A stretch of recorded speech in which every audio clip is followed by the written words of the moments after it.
ಸರ್ವೇ ಭವಂತು ಸುಖಿನಃ. ಇಂದಿನ ಭಕ್ತಿ ಸಂದೇಶವನ್ನು ನೋಡೋಣ. ಪುಣ್ಯೋ ಗಂಧಃ ಪೃಥಿವ್ಯಾಂ ಚ ತೇಜಶ್ಚಾಸ್ಮಿ ವಿಭಾವಸೌ ಜೀವನಂ ಸರ್ವಭೂತೇಷು ತಪಶ್ಚಾಸ್ಮಿ ತಪಸ್ವಿಷು.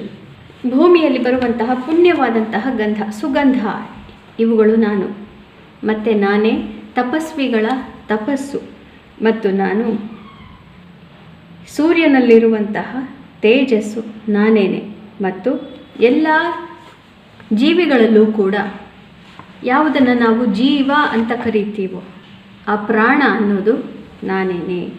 ಎಲ್ಲ ಕಡೆಗೂ ಯಾವುದರಿಂದ ಒಂದು ವಸ್ತು ಏನೇ ಒಂದು ಗುಣವನ್ನು ಹೊಂದಿದೆಯೋ ಅದು ಪರಮಾತ್ಮ.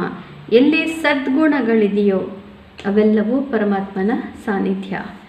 ಇಂದು ಶ್ರೀ ಪರಾಭವನಾಮ ಸಂವತ್ಸರ ಉತ್ತರಾಯಣ ವಸಂತ ಋತು ವೈಶಾಖ ಮಾಸೆ ಶುಕ್ಲ ಪಕ್ಷೆ. ಇಂದು 24ನೇ ತಾರೀಕು ಶುಕ್ರವಾರ, ಅಷ್ಟಮಿ ತಿಥಿ ಹಾಗೂ ಇಂದು ಪುಷ್ಯ ನಕ್ಷತ್ರ. ಇಂದಿನ ಭವಿಷ್ಯವನ್ನು ನೋಡೋಣ. ಪುಷ್ಯ ನಕ್ಷತ್ರವಾದ್ದರಿಂದ ಇವತ್ತು ಎಲ್ಲ ಕೆಲಸಗಳು ಸ್ವಲ್ಪ ನಿಧಾನವಾಗಿ ಆಗತ್ತೆ. ಮೇಷರಾಶಿಯವರಿಗೆ ಇದು ಅತ್ಯುತ್ತಮವಾದಂತಹ ದಿವಸ. ಆದರೂ ಕೂಡ ಇವತ್ತು ನಿಮ್ಮ ಮನೆಯ ಜವಾಬ್ದಾರಿಗಳು ಹಾಗೂ ಆಸ್ತಿಪಾಸ್ತಿ ವಿಚಾರದ ಜವಾಬ್ದಾರಿಗಳು ನಿಮಗೆ ತುಂಬ ಜಾಸ್ತಿ ಇರುತ್ತೆ. ಕೋರ್ಟ್ ಕಚೇರಿ ಮ್ಯಾಟರ್ಗಳಲ್ಲಿ ಇವತ್ತು ಕಷ್ಟವಾಗಬಹುದು. ಆದ್ದರಿಂದ ಇವತ್ತು ಸಾಧ್ಯವಿದ್ದರೆ ಎಲ್ಲ ಕಲಾಪಗಳನ್ನು ಮುಂದೂಡೋದು ಒಳ್ಳೆಯದು. ವೃಷಭ ರಾಶಿಯವರಿಗೆ ಅತ್ಯುತ್ತಮವಾದಂತಹ ದಿವಸ. ಎಲ್ಲ ಕಡೆ ಜಯಪ್ರಾಪ್ತಿಯಾಗುತ್ತೆ. ಅಣ್ಣ ತಮ್ಮಂದಿರಿಂದ ನಿಮಗೆ ನೆರವು ಒದಗಿ ಬರುತ್ತೆ ಮತ್ತು ನೆರೆಹೊರೆಯವರಿಂದನೂ ಕೂಡ ನಿಮಗೆ ಸಹಾಯಾದಿಗಳು ಪ್ರಾಪ್ತಿಯಾಗುತ್ತೆ. ಯಾರು ಮಾಧ್ಯಮದಲ್ಲಿದ್ದೀರಿ ನಿಮಗೆ ಆತ್ಮವಿಶ್ವಾಸ ತುಂಬ ಚೆನ್ನಾಗಿರುತ್ತೆ. ಮಿಥುನ ರಾಶಿಯವರಿಗೆ ಮನೆಯ ಬಗ್ಗೆ ಸ್ವಲ್ಪ ಜಾಸ್ತಿನೇ ಕಾಳಜಿ ಕೊಡಬೇಕಾಗತ್ತೆ. ಮನೆಯವರ ಹಣಕಾಸು ವಿಚಾರಗಳು, ನಿಮ್ಮ ಮನೆಯಲ್ಲಿ ಸಂಸಾರಿಕ ತಾಪತ್ರಯಗಳು, ಸಂಸಾರದ ವಿಚಾರಗಳು, ಇವುಗಳ ಎಲ್ಲದರ ಬಗ್ಗೆ ಕೂಡ ನೀವು ಗಮನವನ್ನು ಕೊಡಬೇಕಾಗತ್ತೆ. ಕರ್ಕ ರಾಶಿಯವರಿಗೆ ಅತ್ಯುತ್ತಮವಾದಂತಹ ದಿವಸ. ನಿಮ್ಮ ರಾಶಿಯಲ್ಲೇ ಚಂದ್ರ ಬಂದಿರೋದ್ರಿಂದ ಮನಸ್ಸಿಗೆ ನೆಮ್ಮದಿ ಪ್ರಾಪ್ತಿಯಾಗುತ್ತೆ. ಹಿಂದಿನ 3-4 ದಿನಗಳಲ್ಲಿದ್ದಂತಹ ಎಲ್ಲ ತೊಂದರೆಗಳು ಇಂದು ಪರಿಹಾರವಾಗುತ್ತೆ. ಸಿಂಹ ರಾಶಿಯವರಿಗೆ ಕಷ್ಟಕರವಾದಂತಹ ದಿವಸ. ಮುಖ್ಯ ನಿರ್ಧಾರಗಳು ಇವತ್ತು ನಿಮ್ಮ ಪರವಾಗಿ ನಡೆಯೋದಿಲ್ಲ. ಯಾರೂ ಕೂಡ ಇವತ್ತು ನಿಮ್ಮ ಪರವಾಗಿ ಇಲ್ಲವೇನೋ ಅನ್ನುವಂತಹ ಒಂದು ಭಾವನೆ ಬರುತ್ತೆ. 2 ದಿನಗಳ ನಂತರ ಎಲ್ಲವೂ ಸರಿ ಹೋಗುತ್ತೆ.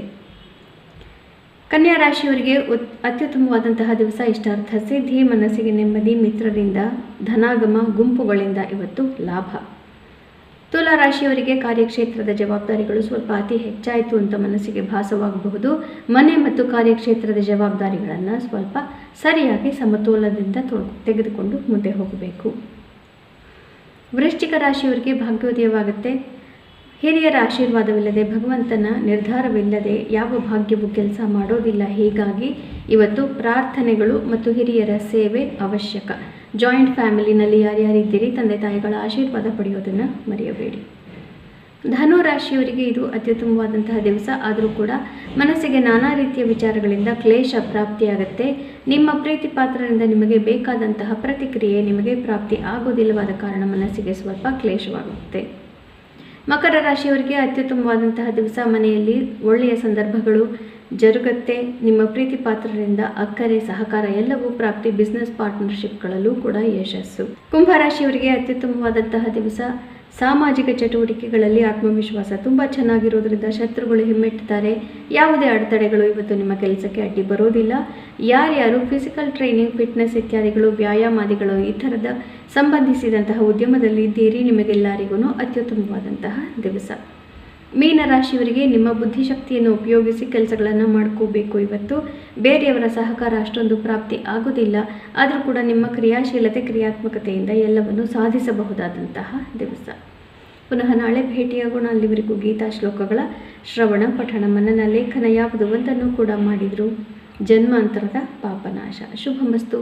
ಶ್ರೀಕೃಷ್ಣ ವಿಜಯತೆ.